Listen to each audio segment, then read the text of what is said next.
So, hello everyone. I am still Chris Gazdick, and he is Mr. Craig Graves. I'm a mental health and substance abuse therapist. Have a book available soon coming out. Craig, I did something cool today, man. You want to know? You want to know what I did? Sure, let's hear it. I sent in. I'm so proud of myself too, man. I sent in the 2 edits that I found on in my book. Oh, you found it? I found it. Okay. The word once needed to be the word one, and I caught it. Okay. And you're gonna laugh at this too, man. And I don't know how it happened. I'm pretty sure the way you typed it, I actually need to look somehow in the conversion over in your endorsement. Thank you publicly for endorsing the Through a Therapist's Eyes book project. You're welcome. By the way, and so you said I co-host the Through the Therapist's Eyes podcast. Something sound wrong about that, right? Through a therapist's eyes? Through the therapist's eyes. Oh, who said that? That's what was in the book, and I caught it. Huh. I caught it. Yeah, I was looking at the forecast today, and I think it said in hell it was going to be cold. So it makes sense that you found some grammatical mistakes. I'm impressed. That's kind of backhanded compliment, impressed. isn't it? You sure? All right, man. Rediscovering emotions and becoming your best self. Craig's an unbeatable mind coach. We welcome you to Through a Therapist's Eyes, the podcast. See the world through the lens of a therapist and a coach, but be aware this is not the delivery of therapy services in any way. Check out the website, Through a Therapist's Eyes, where you can get full transcriptions. You do make the show grow. You make the show go. Really, Craig, people listening out here need to know and understand they do make us grow and help us to get the word out to people. So definitely put us on the automatic download, help us out with sending it to a friend. Those are really, I want the audience to know as we are remade a little bit now, we restarted, and we want to make a point of that. Craig, this is the human emotional experience. Let's figure this thing out together, shall we, sir? Let's do it. And just to kind of expand there, subscribe. That's what Chris means when he says put it on the automatic download. And if you feel so inclined, leave us a review. That helps us get the word out too. People can, we're more likely to show up the more reviews we have if people are searching for mental health topics. And we don't talk about money on this show, but we do kind of want to keep it free. But we do have a donation button. Check out Neil's work on the website. When's it going to be where the book lists come out? Do you have any idea on that, sir? End of this month. Okay, about the end of this month. Pretty much any book that we have covered on this show is going to be able to be gotten right from that website. And that's another way actually to help us out, because it sends us through to the link, and very convenient for you, because we've covered a lot of good books out there, Craig. You remember them all? No, I don't remember them all off the top of my head, but we have covered some good ones. Man, some good ones out there. I helped Neil go through all of them and comb through every single show and looked at every single book. Like there's like 25 books. There's some good ones, yeah, and really some good ones. Yeah. So that's a really cool reason to go to the site and check those things out and such. Listen, Mr. Graves, you know that I do a program at Metrolina where my day gig is, with Gardner-Webb University, right? You know that? Yeah, I do know that. Do you remember we had Miss Bond on the show? Yes. She's a friend of the show out there, and I hope you're still out there, ma'am. Listen, I just had the experience of wrapping up, not a 3-week, but they've changed it. I get to hang out with 4 weeks with these physician assistants, and I don't want to embarrass her, but it's true, Miss Claire, and I've told you this already, but it's true. Dude, she was really like one of the 2 best students I've had to date. Really. She really impressed me with how she went through, knowledgeable about mental health and knowledgeable about the things that we were dealing with, helping me think about some things in different ways. And when she didn't know something, she went and looked it up. And Craig, I think that she looked up a couple things for us specifically this show. You hear us before the mics come on? She looked up a couple things for us. Yeah, I caught a glimpse of that. Should be a good conversation, I'm thinking. Check this out. She's done some research. I don't know, Miss Claire, if you have actually had this published at Harvard. Is that what I'm seeing here? Or is your work published there? No. Okay. So I have been published, but I was like one of the smaller names on it. Luckily, I just have a really rare last name. And so if you look it up, you're able to find it. Still cool, nevertheless. Harvard just sounds fancy. So it does, doesn't it? Chat on nutritional psychology that she did. She did some research on intermittent fasting And what else did you have here? That was just Psychology Today on keto diet. Miss Clair, welcome to Through a Therapist's Eyes. Tell us about your background and, what do you know about nutrition? Like, where's it come from? Well, thank you guys, first of all, for having me. Again, my name's Claire.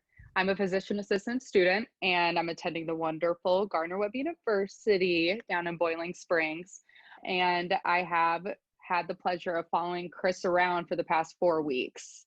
And so literally I have been able to live through not the therapist's eyes in real time in terms in terms of past experiences with nutrition. I was fortunate enough to minor in it in my undergraduate career. My major was human biology, and I also minored in sociology. And I was able to also be a teaching assistant for an introductory course underneath the main professor.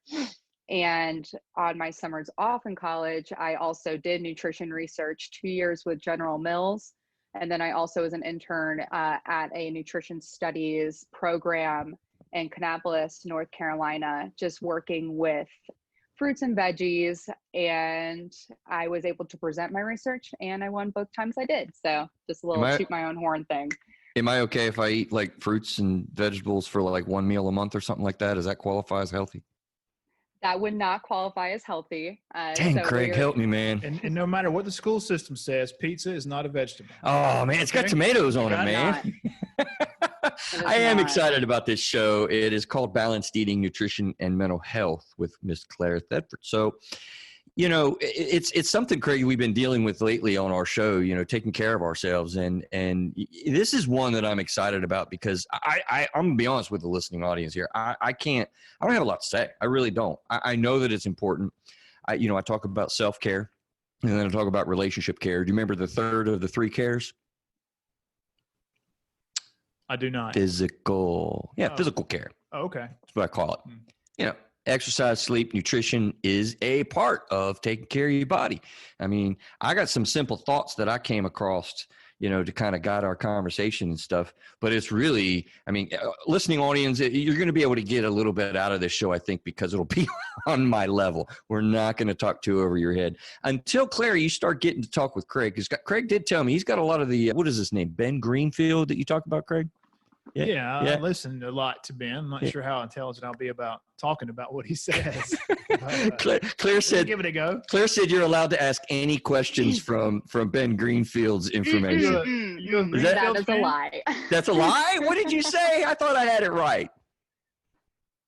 I said I'm really trying to keep it as surface level as possible, but also while explaining to the general audience how it actually works in our body and how it affects our mental health. You can go ahead and ask me, but I'm going to tell you I'm probably going to Google. And then well, that's good because Craig, I told Craig on one of the recent shows, man, I listened to that guy. He was talking about not love languages. Love and logic.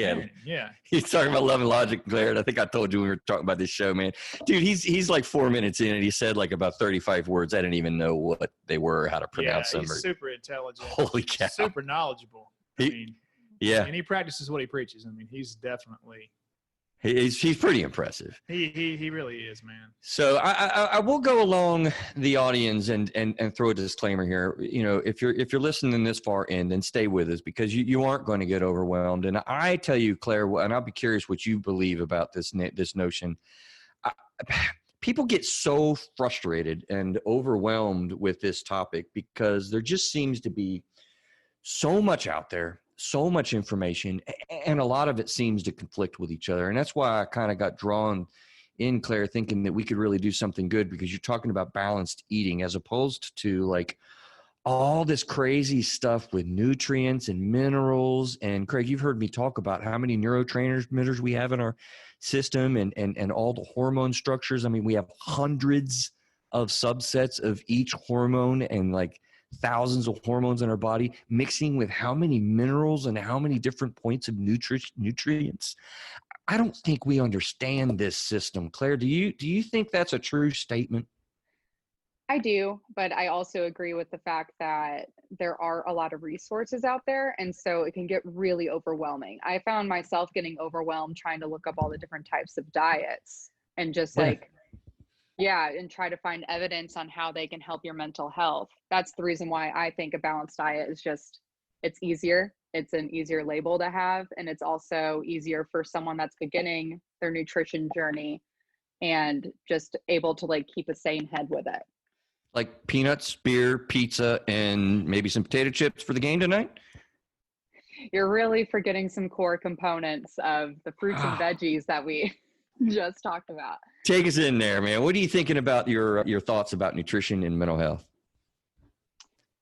Okay, yeah, I really love this quote. So I already shot you guys the articles that I referenced in this, but I really love the comparison of like an expensive car.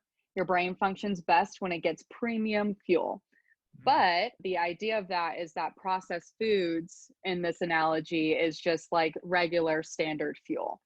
And this bad fuel can kind of like accumulate and lead to what causes inflammation in our body.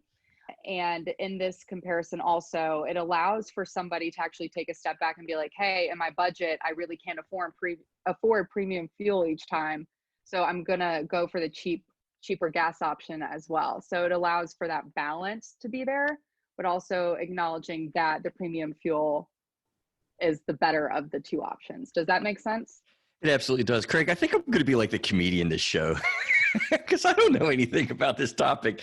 Did she say that we're not supposed to drink beer? We're supposed to drink premium, as in liquor instead of beer? Is that what we're getting from this nutrition? That's what I heard. Maybe you should just be an observer during this show. You think I should just step back? Yeah, maybe you should just be quiet.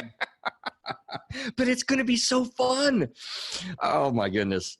Craig, what do you think about nutrition? Let me throw it over to you before we go very far and see, I know this is an area that you're, kind of passionate. Is it fair to say you're passionate about this?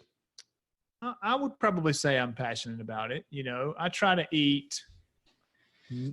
probably try to eat clean 80 to 90% of the time. I don't eat processed food. I try not to eat sugar or as little as possible.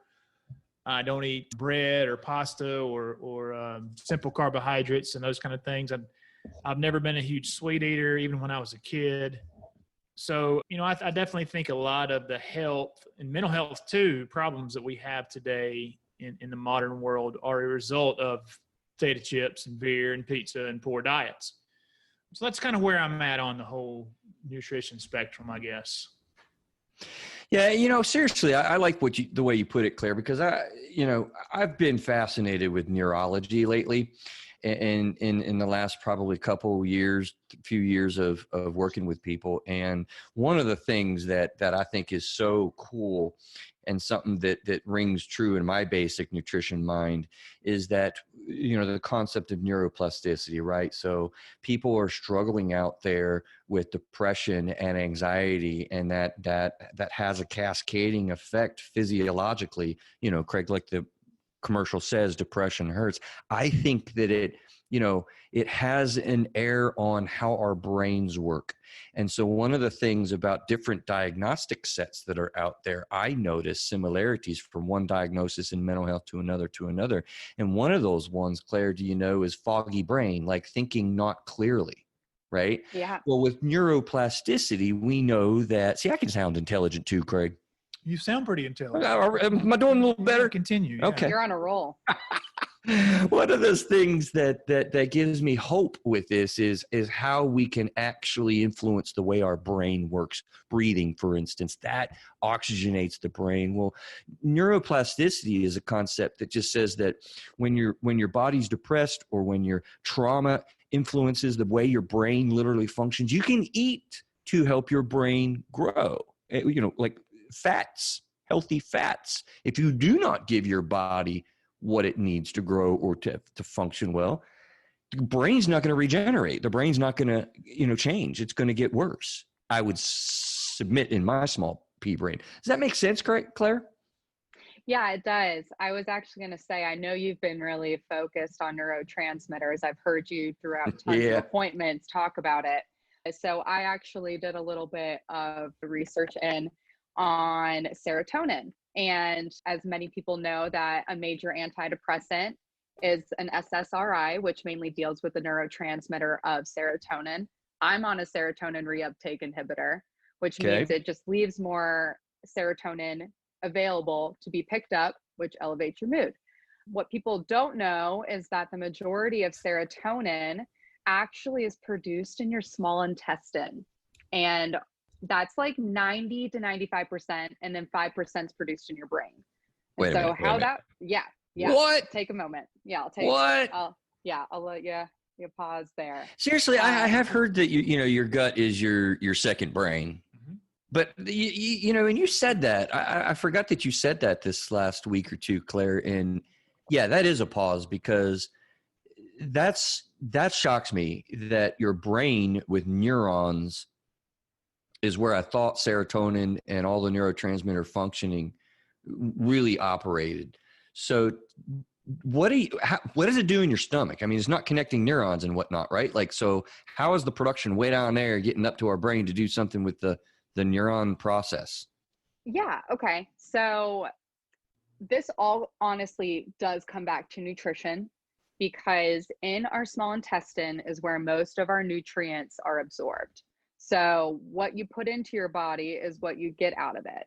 When you eat something that's healthy and doesn't have as many inflammatory processes in it, it allows for the bacteria in your gut to digest it better, and then allows for the cells in your small intestine to grab more available nutrients, which allows the cell to produce the serotonin, which actually goes up through serotonin channels and like gets to your brain. I know it sounds complicated, but the reality of it is like the better food that we give the bacteria is able to digest, and it allows that your cells to uptake it. I mean, on a cellular level, good nutrition can honestly promote more serotonin to be available. And then it shoots up through channels to your brain functioning. Yeah. I'm going to keep this simple, honestly, because I got a simple brain with this, Craig. Garbage in, garbage out. You ever hear that, Neil? You're the computer guy. Garbage in, garbage out goes with accounting and computer stuff, right? Evidently, it goes with our body too. I mean, that's I didn't realize that goes in our stomach, and that makes a lot of sense to me. What else? I mean, where should we go with what we should eat, and how we should go about doing this? So let's get into that a little bit. Right. I first of all, I want to make sure, did I explain that okay?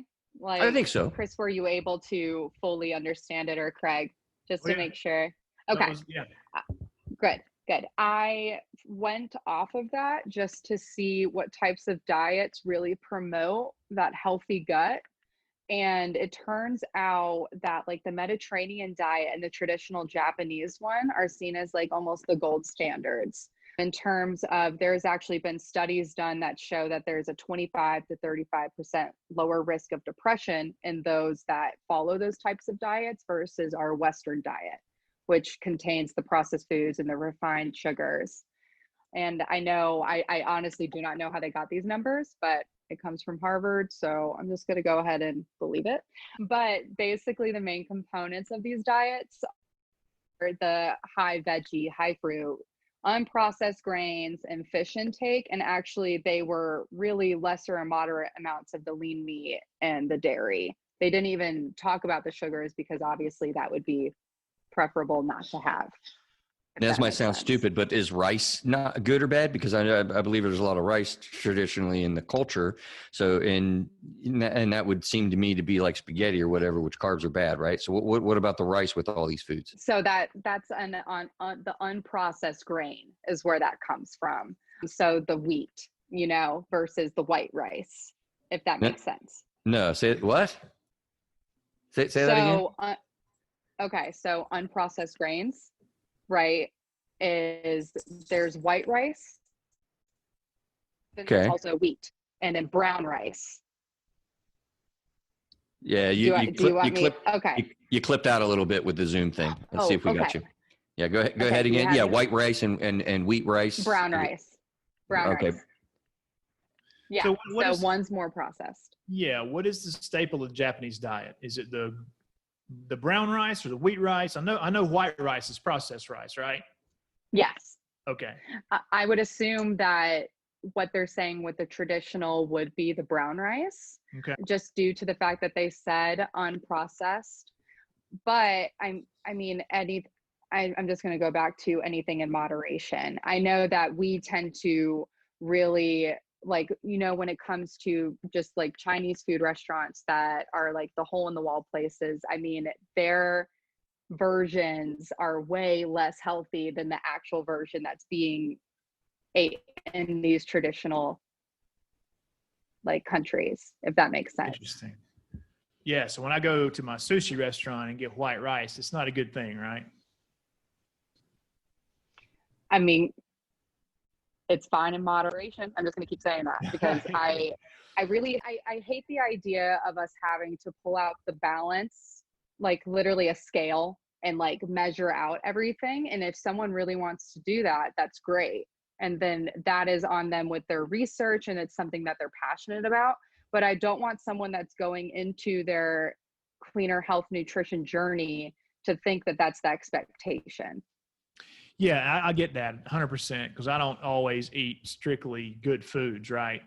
Like I said, I'm Right. 80 to 90, 20 to 10, but if we're talking about in terms of eating good food, I don't want somebody to go to the Chinese restaurant and get white rice and think they're eating good food when it's actually probably processed rice. I completely agree. It's not good for them, So that's kind of where I was going with that. No, you think about that and you hear bad things about grains and wheats and stuff like that. But the Japanese and really Asian cultures in general, rice is a staple of their diets. And you don't see many obese people from Southeast Asia. Sumo wrestling.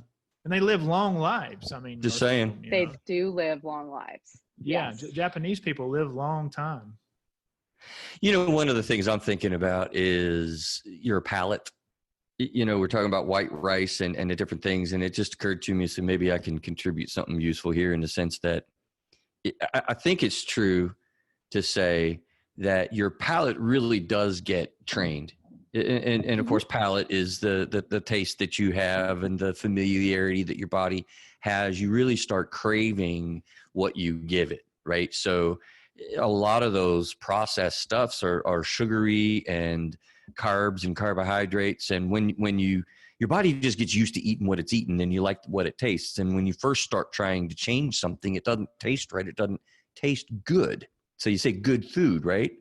So I wonder if that's something that either of you really can speak to, changing your palate so that you're more successful with a balanced diet.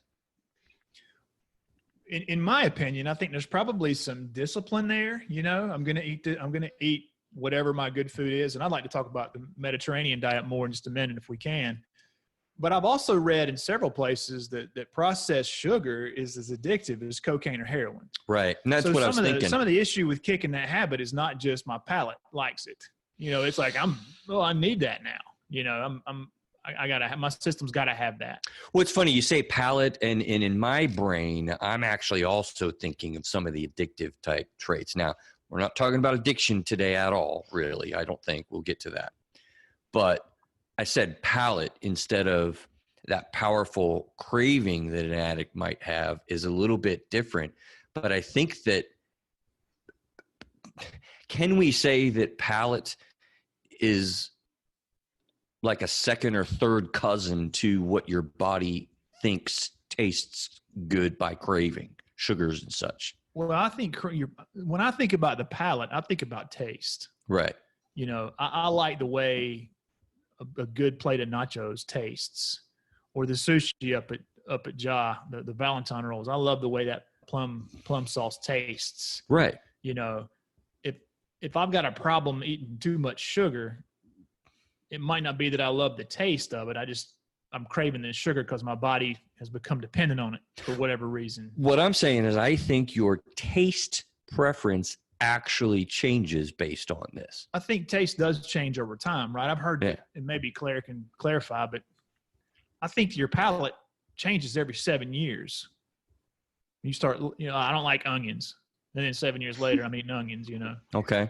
I've heard that too. I don't know if that's true or not, but I think your tastes do change over time. Because I don't like potato chips anymore. I stopped eating a lot of the fatty stuff. I mean, I'll still eat them, don't get me wrong, particularly kettle potato chips. But I eat a bag of potato chips, one of those lunch bags or whatever. I'm kind of like, ugh, I don't like that anymore. It doesn't even taste as good. Right. Yeah. So what do you think about that, Claire? Chime in with how your body actually gets geared a certain way with healthy eating. Do we actually do ourselves a disservice by changing even our palate and whatnot? I can't really contribute much to the 7-year palate thing, but I can contribute to how habits form. I don't know if you guys have heard it takes like 30 days to form a habit.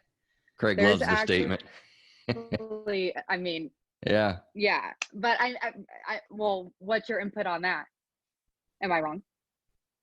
About forming a habit? Yeah. Oh, no, you're right. I've heard 21 days, but I've heard different things. 30 days is probably somewhere in that range is probably true. Yes. I just say 30 because it's like cleaner sounding number. It's like easier for me to remember for some reason. But before we actually get back there, I researched on the rice issue, and it turns out that white rice actually gets rid of the nutritious part of the actual like rice.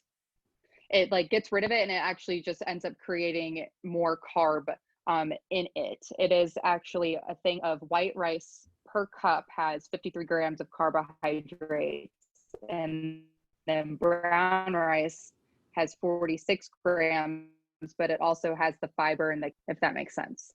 And in terms of Japanese culture actually eating white rice, it's because cost effectiveness, and then brown rice takes a lot longer to cook. Okay, so I think you said you were kind of cut out a little bit, but just so we all got it. Oh no, I'm sorry. No, don't be sorry. So you said that the white rice removes the fiber, the processing removes the fiber. You said there's 53 grams in a cup, 53 grams of carbs in a cup of white rice. I think you said 46 grams in a cup of brown rice, but there's no fiber there. So that's going to make it not as... Right. And there's also calcium. And I was just also restating the fact that, and I mean, Chris and I have talked about this, how there's this huge dilemma in the cost effectiveness of eating healthy. And that's something that was actually stated, was that white rice is cheaper, and that it also takes a little bit less time to cook than brown rice. And so just time and cost effectiveness. But in terms of changing like your taste and how your body, and like getting the refined sugars actually like the built up of it in your gut, and then also the addictive patterns of it, I would like to think that's where a diet called like the Whole30 can come in. I actually know a few people that have done this. I honestly do not think right now I have the willpower to do it. I'm really not. I'm terrible about practicing what I preach sometimes, but the Whole30 is literally a clean diet, and it teaches you how to do it, or a diet based off of just getting rid of the processed food and the sugar removal. And people that go on it say that after the 30 days, if they have anything like sugar or super processed, it makes them sick. Oh yeah. And they can notice an actual difference in their energy level if they go back to processed foods. I mean, they say it's incredible, the difference it can make. And so it could only take like a month, maybe. Yeah. I've kind of seen some of that from my own experience. So like several years ago, I think my 17-year-old was probably 4 years old, and he and his brother had gone to the beach with my parents, and we were buying organic foods at Earth Fair and eating really, really, really clean. And so my wife, she and I at the time decided we were going to go to the beach since they were away. And the first thing we saw when we got to the beach was a Hooters restaurant. We're like, oh man, let's go get some Hooters wings. And so we went in there and devoured a half a dozen wings. And because of all that, flour and grease and all that jazz, dude, we were so sick after eating all those wings that we just basically wasted a Friday night laying in the hotel room trying to recover.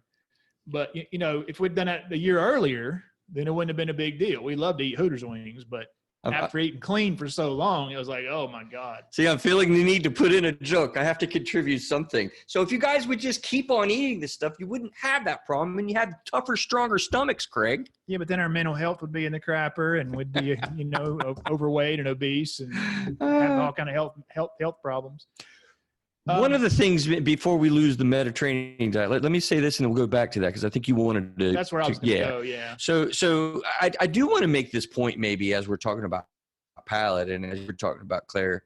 I really seriously do help. I mean, one of the suggestions that I make in therapy with behavioral, I mean, I think of things through those lens, right? The behavioral changes. So if you're out there starting to listen to some of these things, starches and, rices, and he's talking about fiber, I don't even know what that is. Okay, great. You know what? I like behavioral strategies to be manageable, to help someone be successful at this. And one of the things that I've heard that's been, I think, helpful and gives me a lot of hope, and my clients have been able to latch on to, is just change one thing, right? If you're looking at adding something, just add something that you want to eat a little bit more of, or take one thing out and just don't eat that, and do that one at a time, one small step. I'm sure you've heard people talking about that, right? Well, there's psychological and behavioral science behind that it's more likely to be successful. Thoughts about that? And we'll go to the Mediterranean there. I appreciate that thought. Yeah, I think it's probably a good thought too. I don't know, man. If you're going to go Mediterranean or keto or something like that, I don't think there's any easing into that. I think you just have to go do it. If you want to cut out soft drinks or cut out sugary foods, that's a goal, then maybe you do that little by little. If you're drinking 5 Cokes a day, cut back to 1 Coke a day. Right. But I think if you're trying to get on a nutritious eating plan, in my opinion, I would just do that. How many people do that for a week and fail? I think that's what I get struggled about. Me. Claire, what's that? Me. Yep. I do.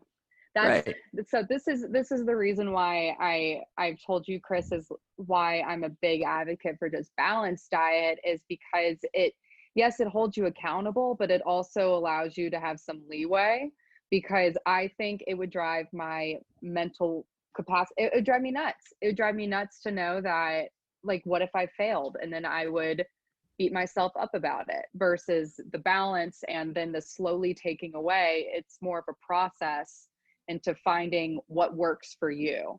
Like, if you can't take out that 1 Coke a day, like that's your limit, then that's great. You found that, but maybe you can cut out something else in your diet to like substitute for that. I think it allows you to be more human.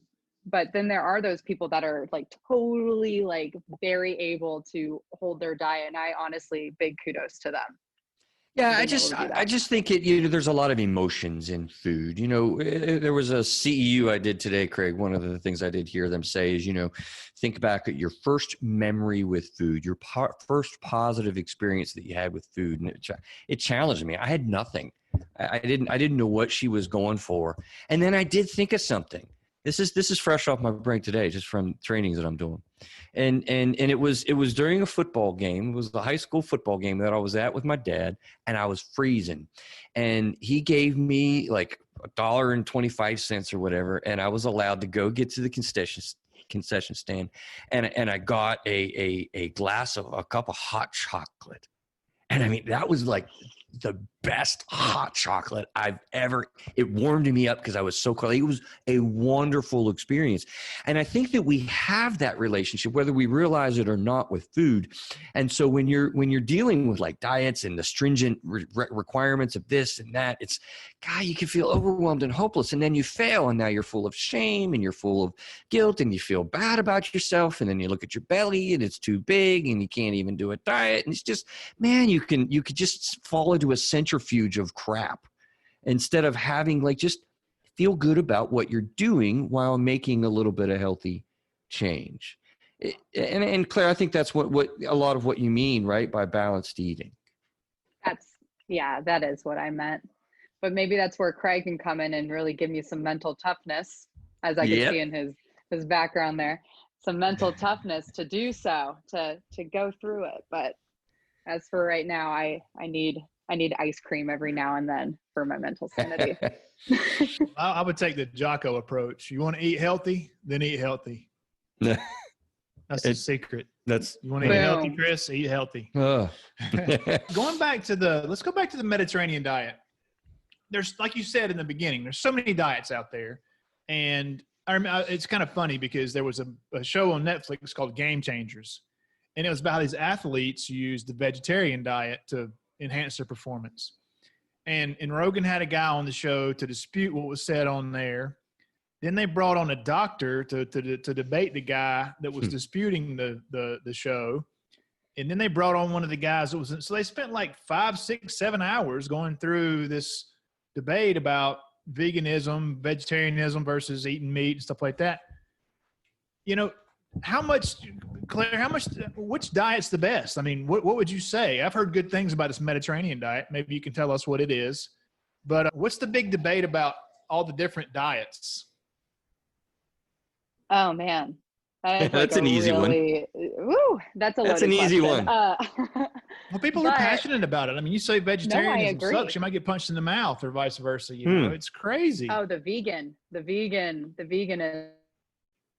I just like to say paleo. I just say paleo? I think paleo is similar to Mediterranean.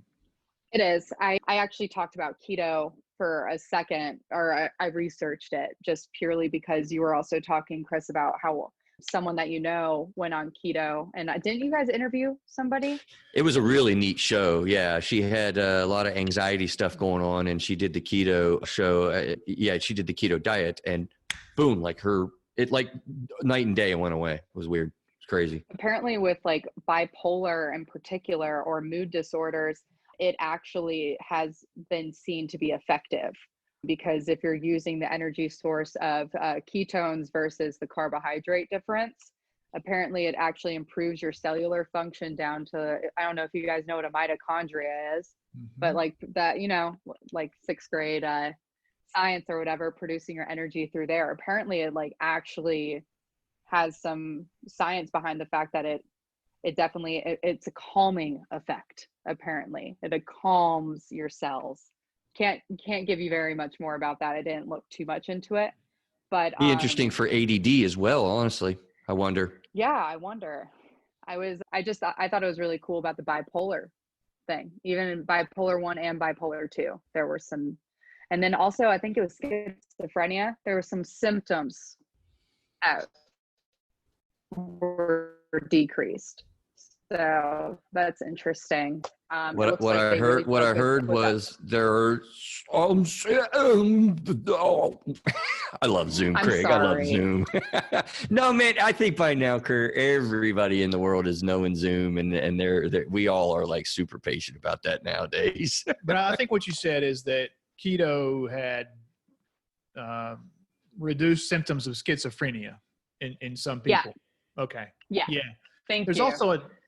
There's also a documentary on Netflix called The Magic Pill, and they're basically doing a keto diet on different subsets of people, some of which are kids with ADD, ADHD, and some with autism. There was a Aboriginal tribe in Australia and the results were miraculous. I mean, people who were pre-dementia actually saw cognitive improvement. I mean, it's an amazing show if it's still on there. And you still have Netflix. I've got both of those on my list because of you, actually. I just haven't watched them. Yeah, watch both of those Game Changers, because I do believe that probably every diet isn't for every person. So maybe somebody has success with keto, somebody has success with vegetarianism, and they wouldn't have it the other way. I think, and that's one of the points they did make in the Joe Rogan shows, was not every diet is for every person. And I'm glad to hear that they made a big point of that. And I'm glad you brought that up, because I hadn't had it in my mind to bring up, but I think that's like super important. We talk in my field about mindfulness. Like, I think I like to keep this simple in my brain, because garbage in, garbage out, try to think of, changing one thing at a time. Well, here's another one. When you're dealing with your diet, you've got, believe it or not, I just lost my thought. Just crashed. What? I lost it. What were you saying? You said Mindfulness Not every diet is for every person. Thank you. Yeah. Mindfulness was the other thing. You know, you've got to listen to your body with this. If you're not paying attention, this is my simple third thought. If you're not paying attention to how you feel when you eat something, you're missing, issues with sensory defensiveness. You're missing issues with food allergies. You're missing issues that might be making your depression or your anxiety worse. And I think you can catch a lot of those if you really just get mindful. Remember that mindfulness show we did, and I used the grape or a raisin to demonstrate that. Like, just slow down, pay attention to how the food makes you feel. And I think we'd be a lot better off because our bodies are all very unique. That was very well said. Yeah. Okay. Go ahead. Yeah. Well said. Yeah. No, I like that. Well, while we're on the topic of diets, Claire, tell us about what is the Mediterranean diet? And I've heard good things about it. So what is it? Tell our audience what it is if they don't know. All right. So Mediterranean diet, please tell me if I cut out. Just a disclaimer. But yeah, that'd be great. So it's basing your diet on healthy, unprocessed foods. Big overhaul. But they're saying the vegetables, the fruits, nuts and seeds is it also included, legumes, whole grains. They really focus in on fish and seafood, which tends to be the separator between the keto and the Mediterranean diet, and also obviously the grains. They really encourage poultry consumption and eggs. And in terms of their dairy, they don't like milk that much. They like Greek yogurt as like the dairy, and then they're about garlic, which has some evidence for some health benefits. And then also the healthy fats that Chris talked about with the avocados, the avocado oil, olive oil. And then they also said to restrict red meat. So again, also the difference between the keto and the Mediterranean. So that's kind of the full picture of what they really want you to eat. And then also just regular physical activity. So if you're eating those things, if you're eating unprocessed foods that are, healthy, you're eating your vegetables and getting your proteins from different places. I mean, how can you go wrong, right? I mean, agreed. Yeah. I mean, this diet to me, the reason why I liked highlighting it was because for me, it sounds obtainable, right? Like for me, it'd be hard for me to eliminate carbs right away because it's a big component honestly of my everyday diet. But the idea of going straight to whole grain and then also really focusing in and adding the nuts and seeds component, and then also highlighting legumes for the beans, peas, lentils, even peanuts, and encouraging healthy fat consumption. I think it sounds idealistic. I want to come back to appreciated it. I want to come back to the fats too, but tell us the difference in carbohydrates. So some carbohydrates are good, right? And others are not. So can you clarify the difference? Yes, I'll just go ahead and read the list of the recommended whole grain that they think is preferable for the Mediterranean diet. They like whole oats, brown rice, rye, barley, buckwheat, whole grain bread and pasta. So the whole grain bread and pasta is probably the hone in for regular everyday consumption for an everyday person. And I also think whole oats, you could do the overnight oats where you add in like the Greek yogurt. I think that's really good. So that's what they highlighted versus obviously regular white bread, white rice, which again, I explained takes out the fiber and then also the calcium. So the actual nutrients that you can get from grains. Right. So if you take those things out, those are considered processed carbs, right? And your body doesn't digest those in the same way that it does a complex carb, right? With the fiber fiber in there. Okay. Right. Thank you for bringing that up. That actually brings up the idea of how these processed carbs actually remove that fiber, which helps with digestion. But in addition to that, it creates that inflammation at a cellular level. And so bringing this into the mental health perspective, inflammation in your brain cells isn't good. And all right, I'm glad you brought me back to the mental health perspective because all your carbs and stuff was, I was losing it. Inflammation in the actually should brain. see, yeah. Yeah. The foggy brain is what Right. yeah, there it is. So it makes the carb, how it's processed in your body and how the cells and the bacteria digest it, it makes it unstable. And in the body, obviously, you don't want something that's unstable in there, but that's what actually leads to the inflammation.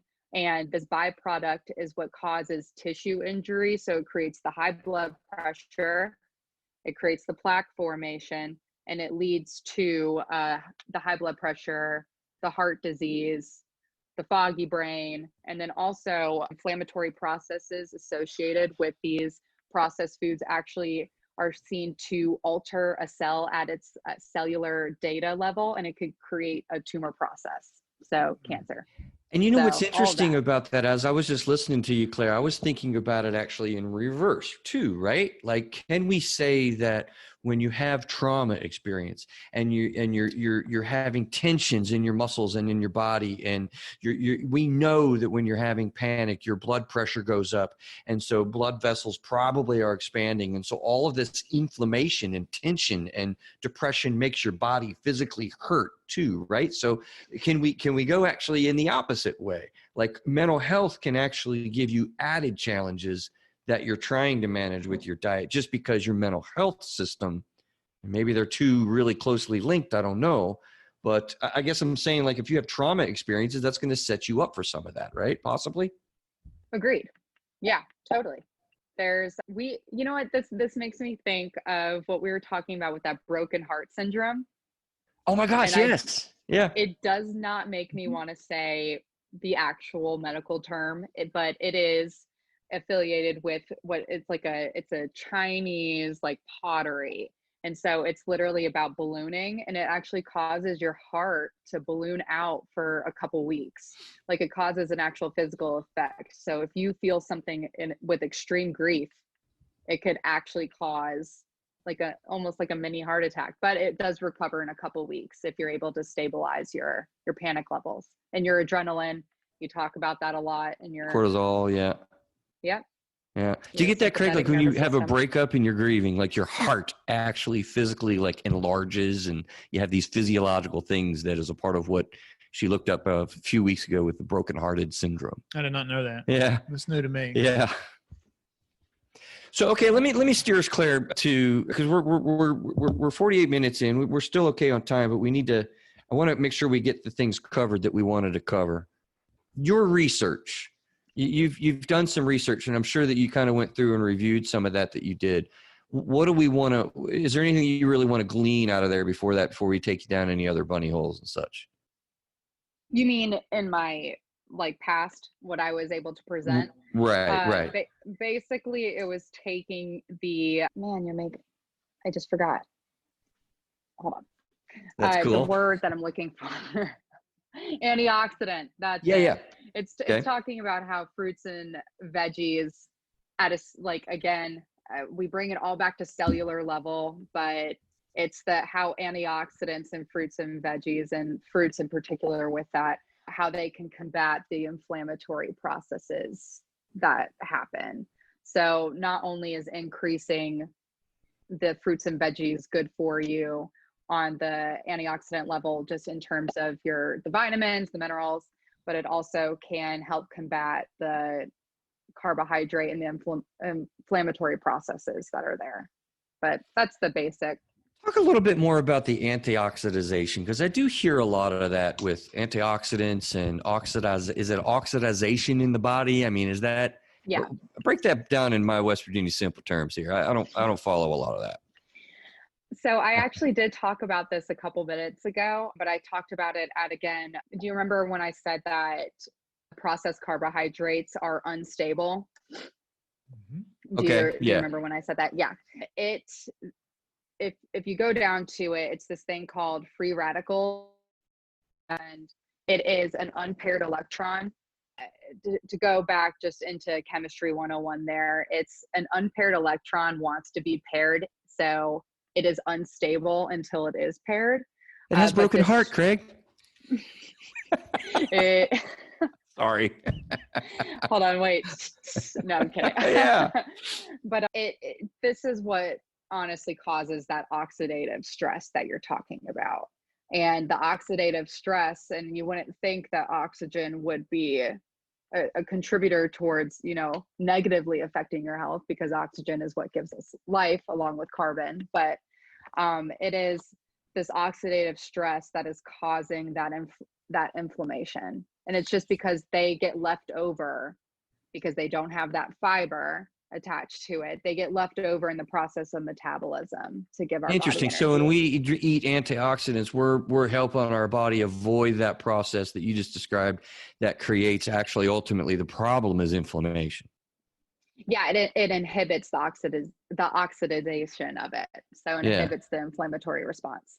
So that is so cool. I mean, I know I'm making jokes today, but try to keep it light and keep people engaged because, dude, Craig, people get lost with this kind of stuff. But this is fascinating, I think, the way that our bodies operate in such a uniquely created way on that level. Do you feel that we're starting to get clear? Where do you think that our science knowledge on this stuff is being fresh out of, not out of, I'm right in the whole academia world as we speak? Are we starting to really understand this stuff better than we used to? In terms of nutritional research, I don't think so. I think we are getting to it.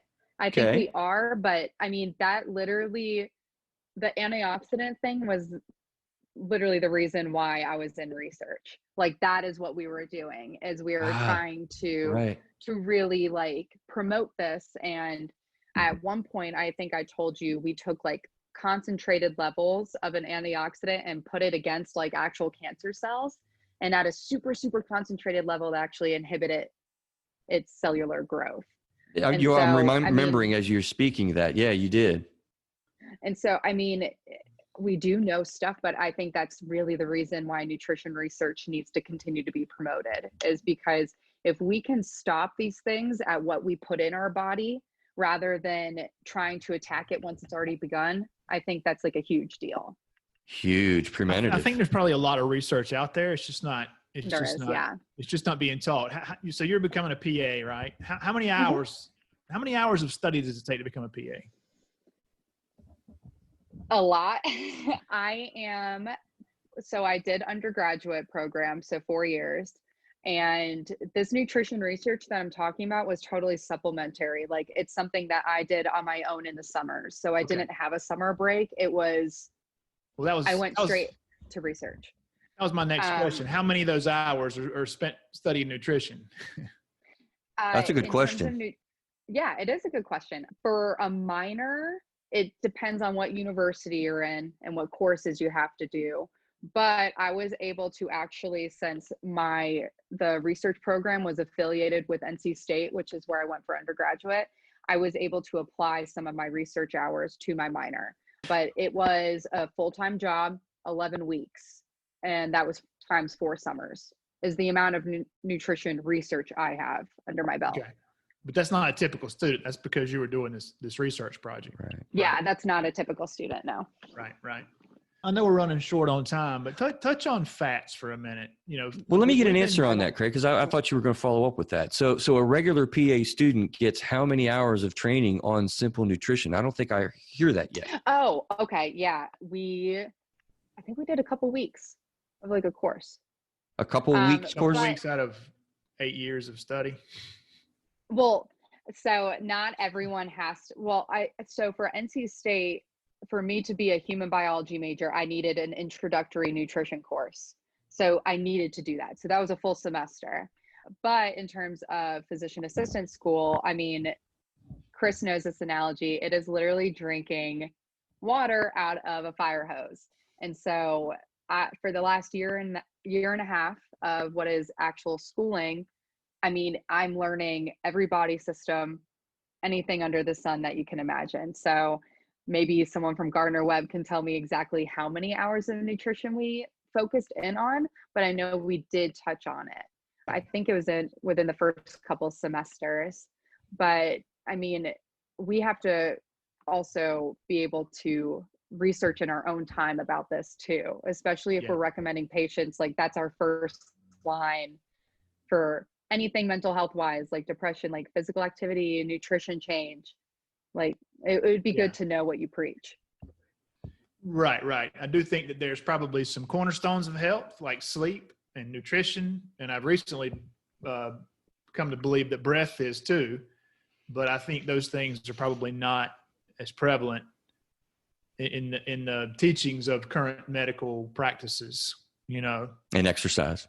And exercise, yeah, absolutely. Mm-hmm. If we can just jump into fats for a minute. So Chris alluded earlier that fats were brain food, and we've kind of been taught that fats are the devil because they create heart disease and stuff like that. But what are your thoughts on how much fat and fat in general, as far as brain health and mental health? And do you have much knowledge there? I can talk at like a very surface level with it. Obviously, there's a difference between saturated fats and unsaturated fats. I think people know that general term, but I don't. Also, Or some probably don't. okay, saturated fats are like French fries, are like fried Yummy. chicken, are like in ice cream and butter. Unsaturated fats, there is the avocado oil, the fish, fish fat with like the omega-3s, and you can actually take like fish oil tablets, and then in eggs too. There's also that unsaturated fat. But the difference between that, I just lost my train of thought, is the unsaturated fats can actually be good for your heart and be good for your cholesterol because called HDL versus LDL. And so that's where the medical side comes in with the nutrition. Do you guys want me to touch on that? Actually, maybe so. Yeah. And then we'll get your train of thought back to what Craig was asking about, just what you think about fats and if they're good or helpful or not. But HDL and LDL is what I see on that doctor there, takes blood out of me and tells me about them. So what are they? Right. So there's HDL, the actual word is high density lipoprotein. And that is what actually helps your body get rid of excess cholesterol. And it's less likely to build up as plaque in your arteries. Whereas LDL is the stuff that you see that builds up as plaque. And that's the bad. So you do not want high numbers of the LDL, but you do want high numbers of the HDL. And so that's where eating saturated fats can come in versus the unsaturated fats. And I think everything, again, is good in moderation in terms of how much fat. I do know that if you really want to get precise with it, you can look up that research on your own, or, the viewer or the listener, I should say, in terms of the amount that is good for your body type, and just consulting with your doctor to see where your levels already are.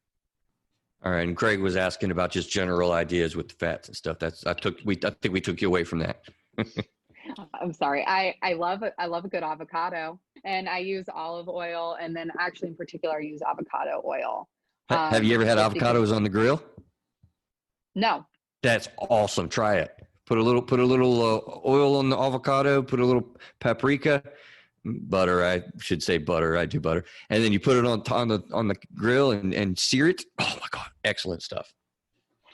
I will ask you, Craig, what do you think? I think honestly, you've done a lot of research into your nutrition journey. So what are your thoughts on it? On fat? Yeah. Yeah, I think that fat has been given a bad rap. There was a couple of reports a few years ago, one of which was in the New York Times, and they were talking about how in the 50s, the sugar industry basically had put out some research that was flawed, that demonized fat, and it said the cause of heart disease was fat, when indeed in fact the cause of heart disease was sugar. And you can go look these things up. I mean, this is actually in New York Times and different publications where this was exposed. So I don't want to say that saturated fat's good for you, but I don't believe that it is as bad as we once thought. I agree. And I do believe that there is saturated fat in coconut oil, and coconut oil is a lot of folks, including myself, use that now for cooking. And, I drink MCT in my coffee in the mornings for the energy piece of it. And of course that has saturated fats in it. So, I try to keep some levels of fat in my diet, and I do believe that promotes brain health. And I mentioned that thing earlier, the Magic Pill documentary about the lady who had dementia and was getting better. And one of the theories behind that is because the keto diet is so high in fat, she's feeding her brain fat. And there's no research that I know of that backs this up. But dementia and Alzheimer's continue to increase in older people when we've been eating low-fat diets for the past 50 years, Right. And so maybe there is some kind of connection there. I don't know, but I think I wanted to get here, and we only have a few minutes. So if you have anything else you want to summarize, Craig and Claire, we need to taxi in here. But, it would be an interesting thing to have a longer conversation about the industry, the food industry, and what that has done in the powerful magnet of media to make money. I mean, sugars get demonized. How bad is it? Fats get demonized. You just made a case for the fact that they're not that bad. I just wonder out loud, what have we done to make money off of food to create a storyline about certain chemical compounds? Well, let's definitely plan on a part 2, because you guys mentioned intermittent fasting in the beginning of this thing too, and we're not going to have time to cover that. Claire, I'm an intermittent faster. I'm currently on my... He's got a phone app he's looking up. I am currently on my 819th intermittent fast. I would love to hear your thoughts on intermittent fasting. All right, for the listeners, my jaw just dropped to the floor. 800. He's into it. Yeah. We will have to do a part 2 on that, because Chris really wanted me to look that up. So I did. And I mean, I've got some good stuff on it. I did want to bring up one thing about the fats. So it turns out that omega-3 fatty acids, which is associated with like fish, it is really important for our learning and memory. It's like an essential building block because your brain actually needs it. And so it is something that needs to be talked about more. But I think honestly, and Chris, about your advertising, I told you I took a course that was called Eating Through American History, and that is talked about so much. Oh, wow. That does sound interesting. Yeah. We'll shoot there a little bit. Media rules the world, but I think we know that. Right. And so, I mean, it's like propaganda for your own benefit type of deal. It's like what Craig said with the sugar studies stating that fat is bad. It's like you can move your research in any which way to kind of ignore or use blind spots to get what you want. And so it's super interesting. But well, let's do a part 2 and talk about fasting and talk about that media, the food industry, if you will. There's a guy named Jesse Itzler who wrote a book called Living with a Seal, and he posted on Instagram. He said, a no-lose offer in honor of National Cereal Day. I wanted to make a no-lose offer. If the CEO of General Mills or General Mills Cereal, and he tagged them in his Instagram post, will agree to a 20-minute interview with me on Instagram, I will donate $100,000 to the kids' charity of their choice, period. And they've yet to take him up on that offer. Really? Oh, yeah, because he wants to debate them about the healthiness, in quotes, of their cereals that they're marketing to our children. Oh, wow. Yes, cereal is that's got to be a big area of, I'm going to say, shitstorm. I mean, that's got a lot of, well, yeah. He says he'll give the questions. Talking about advertising. Oh, yeah. He's going to give the questions in advance. Do you really think Cheerios reduces cholesterol and prevents heart disease? Do you think Kix helps build and maintain strong bones like you claim on the packaging? Oh, he's got some good questions. That's good stuff. $100,000 to their charity of choice, and they have yet to take him up on his offer. Who's that you're talking about? His name is Jesse Itzler. You can find him on Instagram. Itzler, ITZ Itzler. I want to challenge you to see if you can get him. We'll have Claire and him back, and that would make for a really cool show. Is that something you might pursue? I can see if he would join us. Why don't you? He may do it. I want to challenge you to pursue that. That sounds like, and Claire, maybe you'd come back with us, and And that would be a really fun. It'd be awesome, right? That'd be a fun show. Seriously, look out for that, guys. Well, all in the Through a Therapist's Eyes tribe. We got to hold Mr. Graves accountable for that one. All right, how do we want to sum ourselves up? What are we thinking in summary here, Claire? How would you help your future patients understand and sum us up on food, nutrition, and balanced eating? Another great big question. I'm going to bring it back to actually what you said, Chris, with the mindfulness.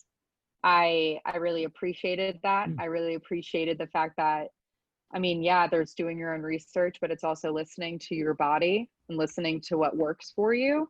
But also, I mean, yes, hold yourself accountable, but also don't beat yourself up over it. I know that sounds like a oxymoron or whatever it is, but No, I think it works together. I do. You can hold yourself accountable at the same time that you don't shame yourself. yeah, I think that's huge for your mental health. Right. Craig, what are you thinking, man? You know, we talk a lot about holistic mental health being a holistic thing, and we just did a show recently about mental health tips. And I honestly believe that nutrition is part of that. Is part of that process of being proactive to maintain your mental health. If you're eating good, healthy, unprocessed foods, you're going to be in a lot better mental state if you're eating a bunch of sugary, processed junk food. All right. Well, listen, cue the music, I think, or something like that, I'll say. Claire, we got music for our show now. I love that Craig has done it. It sounds awesome. Craig, thank you for doing that for what we do. Claire, thank you so much for being on the show and helping us out with a very difficult topic. I hope that we've done some good for our listening audience, and I think you did a great job of kind of making a just incredibly complex topic something that's understandable, and that is what I would expect from one of the better PA students I've had as a rotation at Metro Carolina Psychotherapy Associates. Oh, stop. Thank you both for having me. I really appreciate it. All right. Mr. Craig, we are going to tackle a much louder, tougher topic. I'd say we have a show coming up next week. I'm just going to leave you in your bootstraps wondering what it might be.